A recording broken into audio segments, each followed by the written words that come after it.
Welcome back. It's time for us to get into the news review segment. And we have a number of topics to deal with, and we're going to be looking at that. Let me introduce the topics to you. We're looking at anti-corruption investigations. Attorney General links Boahene's arrest to $7 million diversion. We're also looking at the NSS payroll fraud. Former NSA CEO paid MP to kill ghost name scandal. Okay, and that was coming from the AG again yesterday at the presser that the AG had. Then we have revenue mobilization. GRA probes Bill's microcredit founder over personal income tax. And so we'll be looking at all those stories there. Right, my guests are here. They are in studio. I have with me Elvis Darko, and he's the editor for the News Center newspaper. Elvis, good morning. Good morning. Elvis, what's the hesitation in the good morning? No? It's like management is not listening to our on-air protest. Probably they want to see us one day just walking off while the camera is on, walking off the set to say that no. But I'm good company. What's the problem? You are good company, but we don't want three strong male faces. Three strong male faces. At least, I've told you that this show has to be gender balanced. But it is. It is not. How can three men sit on the show and you are calling it gender balance? Where is the gender balance in the three men? Three men sitting on the show. Always let it be gender balance. So yesterday I had a call. A certain Larry Dogbe called me. He says, "Massa, are you on the show tomorrow?" I said yes. No. He said, "I'm not coming." If I had known, I wouldn't have come. But what we'll do one day is we'll do a live protest. We'll just walk out when the cameras are on. So that as I mentioned, the big people will know that no, this protest has been taken to the next level. Larry, you are here. I thought you said you would come. Oh, so somebody begged me behind the scenes. Behind the scenes? I see. No, there's a story of a guy who wanted to commit suicide. And then they found him walking in town. No. The father came and he was like, "Oh, this is what's happening." So he wanted to go and commit suicide. And he told the son, "No, go and do it." So then he went into the room. 5 minutes later, he came, and then the guy was still there. He said, "You haven't committed a suicide." He said, "Oh no, but when you came in to see, everybody was begging you not to do it." Yeah, well, I'm glad you're here anyway. Is it the person despite who your wants to protest, eat right poison doesn't wait for change after buying the right poison? If you want to kill yourself, if you really want to kill yourself, you don't wait for change after buying right poison. What change here? You are going to die anyway. All right. Let's get right into the stories. We're going to begin with the big one from yesterday. Well, they are all big ones, actually. So, the anti-corruption investigations, Attorney General links Boahene's arrest to $7 million diversion. And I want to take a quick read. So, there's a number of articles, actually, making reference to Boahene on citynewsroom.com. Let me just see if I can pick up a few of them. So, the Boahene's lawyers accuse AG of publicly declaring him guilty. We have that one there, ChannelOneNews.com. We have Boahene's evasive travel and multiple passports justified the arrest. This is the Deputy AG also coming in to defend his boss. We have Ayine's public pronouncement on Boahene's probe is worrying. This is the minority that are speaking there, and so on. So there's quite a few headlines here. We have Ayine's presser on Boahene, not prejudicial. This is Apiaje Etua, a law lecturer. We also have Boahene's probe, a deputy AG justifies comments on the 49 million Ghana cedi scandal. Now, I'll start with that one and just read a bit of it, and then we get into the conversation. Now, Deputy Attorney General Dr. Justice Sremsai has responded to concerns that the Attorney General Dr. Dominic Ayene's public comments on the ongoing investigation into former National Signals Bureau Director General Kobna Edu Boahene were unfair and prejudiced the public perception against him. His response follows Dr. Ayene's disclosure at a press conference on Monday, March 24th, that Edu Boahene allegedly misappropriated 49 million Ghana cedis during his tenure as NSB Director General. Speaking in an exclusive interview on ChannelOne Newsroom, Dr. Sremsai acknowledged the concerns raised by private legal practitioners and the minority in Parliament. However, he maintained that the public has the right to be informed, stressing the importance of accountability. According to him, the substantial evidence gathered so far justifies making the issue public. And there's a quote attributed to him. He says, in this particular case, the evidence is enough to make the public know. We are using public power. We are accountable to the people of Ghana. We believe that in an enhanced democracy, it's the amount of evidence that you have. This is a proper situation to let the people know how much has gone on. All right, so let me start with Elvis on this one. Yeah.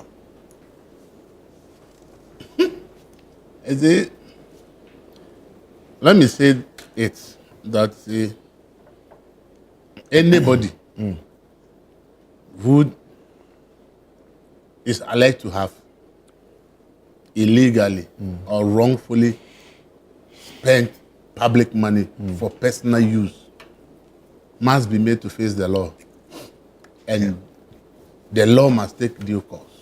And if at the end of the day, the person is found guilty, surely the state must make sure that it recovers whatever that has been stolen from the public and any other punishment that the person deserves is given to the person. So for me, I'm always for anything that will make sure that public funds, which are needed to solve our problems as a society, do not go into individual pockets for personal gain. Because that's not why we actually accumulate public funds. We accumulate public funds so that the government can use it to do the to solve the problems of our society and to do good things for all of us. So if there are allegations that people have used those funds for their personal gain, then as for me, I'm always for any probe and any legitimate legal process that will make sure that the person returns the money to the state if found guilty. So for me, it's an issue of the state doing its work. However, we have to also make sure that as we do some of these things, we also respect the fundamental rights of the people. Because at the end of the day, we don't know the outcome that the court will decide. True. So if we act in ways that actually damages and completely destroys people's reputation, and it turns out that they are not guilty, recovering that reputation becomes a very difficult problem. Today, Atuforsen is the finance minister of Ghana. But just last year, he faced a lot of issues about his reputation and an ambulance deal. Yeah. At the end of the day, a court says he's not guilty. But go and read the kind of things people have said and written about Atuforsen at the time that the trial was going on. People actually, the public actually convicted him. Media trials have convicted him. A lot of things were said in the media space, in the public space, that actually convicted him before the court even took their decision. By the end of the court said the man is free. Today he's the finance minister. But you know, if somebody put a Google search right now about Atuforsen, his position as finance minister will come. But a lot of the negative things that people also wrote and said about him will also come. So we should be mindful that until the courts decide, we should be mindful of what we say and write. In this particular case, I think that the amount of money being mentioned here is big. If out of 49 million, we have been told that 39 million allegedly went into a private company, and that private company used that money for other purposes rather than for the state, then it's a serious issue. And if you look at the kind of breakdowns that the Attorney General is giving, I think that every Ghanaian will be concerned by hearing some of these things. And I think that the Attorney General is also looking at managing public expectations at the same time going through the legal process. And therefore, they felt that they need to tell the public something about some of these things. Whilst you are managing public expectation, two things can happen. If you manage it well, confidence will remain in the system. Okay. But if the way you manage it becomes problematic, you may lose the support of the people. And if you lose the support of the people, as a government, you are in a serious problem. So I always tell the Attorney General that with this public pronouncement and the rest, they should try and do it in a way and manner that they don't lose the support of the people. Because it's just the beginning. If subsequently issues pop up and things shows that things have not gone well, there could be problematic. You understand it? Yeah. We saw Dr. Opuni's trial in the past. We saw so many trials in the past. And I've sat here and said that I remember when President Mos came to power, people were just arrested in numbers. At the end of the day, how many were convicted? I've said that if you look at the corruption trial from 2000 to date, you cannot count 10 or 15 people, I say high-profile corruption cases that have been convicted. So when we are going to criminal prosecutions with some of these things, we should be guided by past events as well. We should. This issue also should remind Ghanaians that when it comes to security, all over the world, how security use money is one of the most wasteful ways of using money. When you are looking for corruption in any country, you have to focus on security and intelligence agencies. Because the world has agreed that security and intelligence is important, and not everything that they do should be subject to public scrutiny.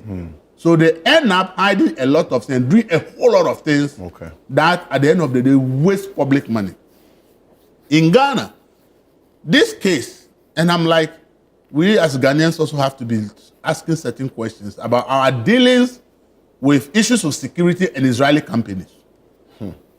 Because William Tevye, Bonnie, and Osman, their conviction and everything about that case is also about going to buy things for security reasons from an Israeli company. And that was what landed them in prison. Today, we are hearing of procurement of other security installations also from an Israeli company.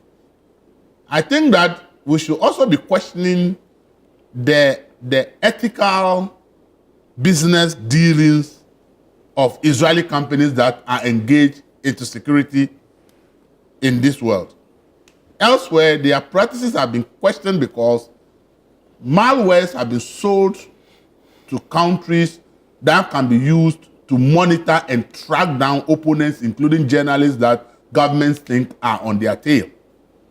And therefore, I think that as a country, we should also begin to question how we deal with security issues in procurements and the rest from Israeli companies. Because if in the past decade, we are having two major issues to deal with, and all of them are about procurement of security installations, and all the procurement are also got to do with what? Israeli companies. I think that something also needs to be coming up about how some of these agencies deal with security companies. And so for me, I believe that beyond this case, we should also be asking questions. Which aspects of security budget and expenditure needs to be questioned and what needs not to be questioned. And for me, when the Attorney General was reading out a lot of the issues yesterday, in fact, it got to a point that I was asking myself, do I have to believe this or I don't have to believe it? Because it looks like, I don't know. But why would he lie or exaggerate? No, I'm not saying like a movie. Or exaggerate. that is it. I'm not saying exaggerate. I'm asking myself, me, Elvis, assuming I'm working at an institution, and I plan to go and do something I, Elvis, know that is illegal, and if I'm caught, I will face challenges. Then I go and register a company, allegedly by the AG, in the name of myself and my wife as the shareholders. Ask myself, really? If I were to be the one, and I know that this company, I'm going to use it for things that clearly are going to benefit me, but if it comes public, I will definitely cannot defend myself because then conflict of interest and other issues will come up. Then I go and register the company, and it is in my name and my wife. And so for me, I'm trying to digest. In fact, I even this morning I read again through the way the AG present. I read it again, and I still ask myself, really, if this really ends up in court, is it going to be that we will end up saying that this? But it's not. I'm not really, because if you look at the TVA case, when I look and say, but why would anybody even want to do that? You paid money to an organization, you go and collect the money, and the money does not end up in the institution's coffers, and then now they ask where is the whereabouts of the money. The agent said, yes, you came for this evidence that I paid you back the money. They said, okay, then let's trace it to the institution account. Now it cannot be traced, and for which reason they have to go to jail. So I think that when I compare I look at the TV, I say, well, though I'm finding it difficult, it's like these action movies, some of the movies we watch, I still look back and look at the TVs and the Boahene case. I say, well, if this could happen in their case, then possible. So I'm saying that for now, some of these things to me were very shocking yesterday. That if out of $7 million transaction, only $1 million ended up with the company that is supplying the equipment. And $6 million actually ended to private persons, personal use and the rest. I think that this case, as the AG has indicated, I think that it needs to go to court as quickly as possible. And I think that, as I've said here, if we want to send a proper signal about corruption fight, these cases should not last more than 1 year in the High Court. Because if the person loses at the High Court, the person has another 1 year to deal with it at the appeals court. And the person will have another 1 year to deal with it at the Supreme Court. So if you allow the case to travel a maximum of 1 year in each court, from High Court to appeals to Supreme Court, it's 3 years. So I'm appealing to the current administration and the current AG that these high-profile corruption cases that they are going to send to court, they should make sure that none of them is going to last more than 1 year in a particular court. If they want the public confidence. It has nothing to do with the prosecutors. It has more to do with the court. I'm coming. It has more to do with the court. And also has more to do with the lawyers of the defense. The defense team. You get it. So very often what happens is that the judge could be handling other cases. So what you notice is, adjournment. The defense would also want to test almost everything, at the Court of Appeal, or even at the higher court, that is the trial stage. Then after that, they go to Court of Appeal for something. Sometimes they don't even understand what it is. Then they want to go to the Supreme Court. Yeah. So I agree, but my conviction is that we don't need to treat these cases like the normal trials we do. That's why the last time I suggested that we need to have dedicated courts that the Attorney General should be able to see with the CJ and says, we want to send a signal that we are fighting corruption. So we need, at the High Court, we need 2 courts or 3 that they don't burden them with any other case. Let them only handle the high-profile corruption cases. At the appeals court, we want to do the same before we enter the Supreme Court. So this adjournment and time, if the defense wants to question everything and there's a dedicated court that is sitting every day, within 1 year, whatever they want to question, if they want to go and challenge it, within 1 year it will be done. Yeah. It's not like we want to treat it like any other case we send to court and, as Larry has said, the adjournment, the defense.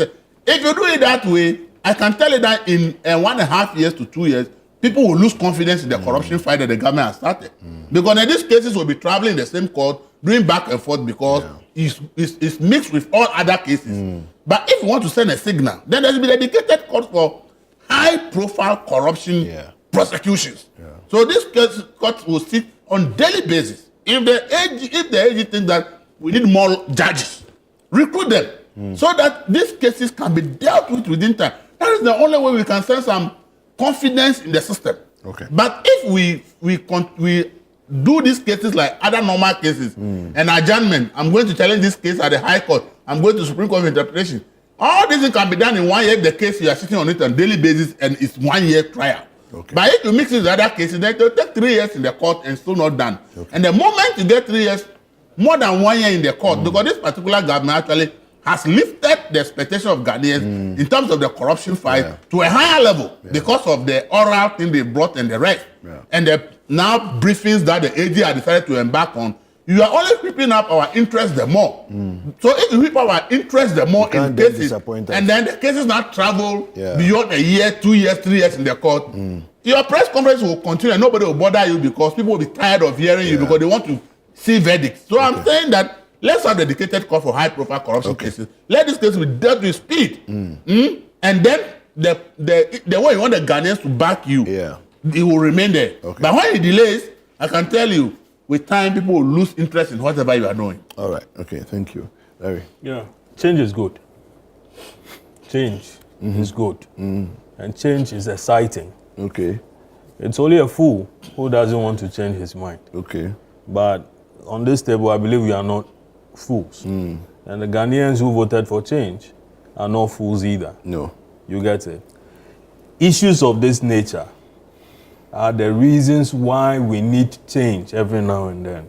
Okay. And in your language, you people, you say that Emre, Yendin Kaso.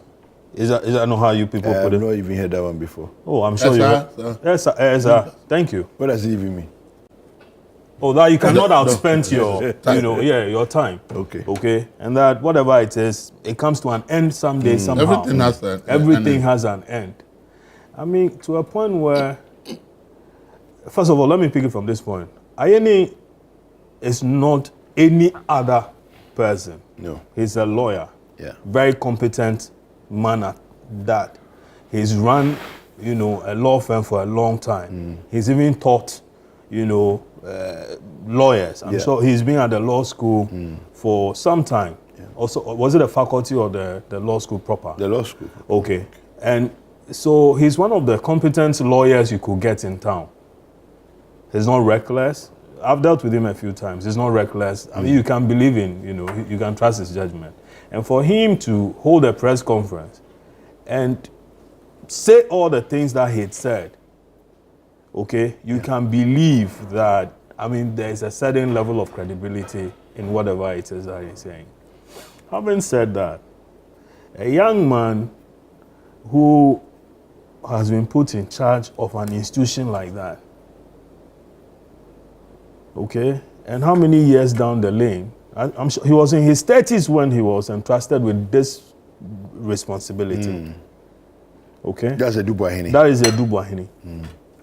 And you wake up in the morning, okay, when your children are supposed to be in school, and in the on radio, while driving to school, while they are being driven to school, newspaper headlines, and then they are reading your father's name, Edu Boahene and wife arrested. Yeah. Okay? They pick, this is Daily Graphic, they pick the New Republic, same. They pick the Daybreak, same. Daily Guide, same. Ghanaian Times, same. Listen, I know what it is like to wake up in the morning and be preparing your children for school. Okay? And the father, that is the most, one of the most intimate moments you have with your children. Yeah. And these kids wake up and mommy is not around. Daddy is not around either. Why? But daddy told us that he was coming down from Dubai, or later changed to UK, and then they didn't hear of daddy, and then the only time they heard about him was on radio. But the mommy who is even supposed to tell us about where daddy is also not around. And where are they? And maybe the house help or a relative or somebody might have told them that, oh, they've traveled, they've gone to see grandma. Only for them to hear about daddy's arrest and mommy's arrest on radio or watch TV. I can imagine what those kids are going through now. Yeah. But the question is, now who caused them? Now who caused them? Must you get to this level? Listen, whatever you're entrusted with, just take it. You know, that is what you are due. Take it and leave the rest for whoever it is. You don't do this. Set up a private company that bears similarity in name with the institution you are heading. Okay? And BNC Communications Bureau Limited. When we are dealing with what? National Signals Bureau. And then you are transferring money. You are supposed to pay for a particular thing. And then you transfer the money into your private account. Sorry, your private account. Yeah. The company that you have set up with your wife. Yeah. And monies were being dished here, there. Properties and so on have been discovered, according to Yoko. Yeah. In your name. Up to 27? Yeah. Houses? I mean, well, no, 27 is just one estate. That's your Oyarefa one. Oyarefa one. Oyarefa one. Aside that, there were a lot that were mentioned at the La. Chado and then I said and two areas. Yeah. Two assets they suspect also in London and so the aura things that people said they didn't discover anything. This is what has come out. Yeah. And then the minority organizing press conferences upon press conferences. Listen, there was a reason why they were voted out of office. Sometimes it's for you to go out there and, do self-introspection. But if you say that you are clean, but ChannelOne, where you work, everybody is misbehaving. When references is being made to ChannelOne as, in a negative light, would you go out there and say that, listen, it is... But I'm different. It's Asimesi and Obintin who are, but me, I'm different. I'm different, yeah. So you should say that, listen, guys, okay, if this is true, let's go into it and punish whoever it's involved. This thing where people go and do their own thing and then you go and carry it. Yeah. Like Don Quixote. It doesn't work well. Allow this thing to go through. But you see, it's the same gentleman that we reported on the other time over the abduction of the Emirates. Yeah, the Emirates lady. Yeah, I remember. You get it. And then with the Wache girl and so on, that is also undergoing investigation. Yeah. And on this trip, he was on the trip with the Wache lady. The one that when he arrived, he got arrested? Yes. Oh, I see. Okay. Yeah, he was on it. So they went to Dubai first. Then when they heard that they were going to be arrested, we had a story for a long time. But the point was that sometimes you don't want to put it out there for whatever it is. People feel, sometimes when you do some of this, they feel that you have targeted them, or they go and draw some narrative that you are targeting them. So he was on the trip with the lady. Then later, when they heard that, they were being sought after, then quickly they went to UK. And then he used a different passport. So he now downgraded his status. Yes. So that he wouldn't go through the regular process. You get it. Yeah. And then comes in, and he didn't use the normal routes that everybody will use. He rather used the commercial section of the airport. Yeah. Okay? That was what he was doing. Now, you ask yourself, hey, to To what end? Some of these properties, sometimes you hold some monies that you can't, you have difficulty spending them. Imagine all this is sitting in your account. What do you need all this for? But you see, let me tell you, this is the tip of the iceberg. I know a few things. Okay. Involving him. Okay. Okay? I know a few things involving him. Contracts here, so and so there, all that and so on. Even on the NCA board that he sat on, he did a few things. But that is not for me to say, but for the investigators to dig deeper. Okay. But Ayine didn't just talk about this one. He also talked about the Sky Train matter, the $2 million that was paid to a company in Mauritius that they later found not to exist. Yes. And the guy who is supposed to come and give an account of his stewardship is supposed to be hiding in Senegal. Yeah. I mean, I got discouraged when Ayine said that he'll be tried in absentia. I think that we should have some arrangement with Senegal to bring the guy down and say that, Chief, so and so come and account for your years. Your stewardship. And then you have the Professor Meya Kumfi, who was arrested and then had been, questioned on this transaction and so on. So you don't leave the good professor just hanging, because it's a teamwork. Again, they talked about the NSS scandal as well. Yes. Where that was on it. We are coming to that. I thought, okay, we should. No, we'll deal with that after the break. So you have all these things rolling. But for me, the bigger picture is this. We had a president before who every scandal that was reported on by the media, he says, oh, listen, Omubua, it's a politics as usual. And then he will say, oh, you, before even an investigators will start the process, Kofi, I'm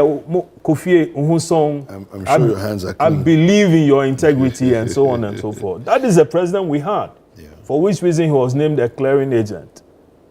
Today, these things that are coming out, I hope President Akufo-Addo is reading, watching, hearing some of these things, that this is what happened. Some of his appointees did. Yeah. The NSS thing was even reported when he was in office. Do you get it? The fact that this gentleman was misbehaving at the Signals Bureau was reported. The fact that he had so much power to a point where they could go and even abduct, a country director of no mean, an airline. Yeah, an emirate. Like an emirate. And with all the international embarrassment that he brought to us, Chief, listen, when we were reporting on the emirate thing, I got calls from, from the government then say, oh, listen, do you know something? This is affecting our re-election bid. Can you stop it? Please, we beg you. It's true, but stop it. Then not long after, you and I sat here and we read about the statement from National Security, damning us that we had lied, inaccurate, so and so and so and so forth. The power he had then to do the things he did included the payment, the transfer of state money into his private account, as has been said by me. Okay, we'll continue the conversation shortly. Let's just take a quick break and we will be right back.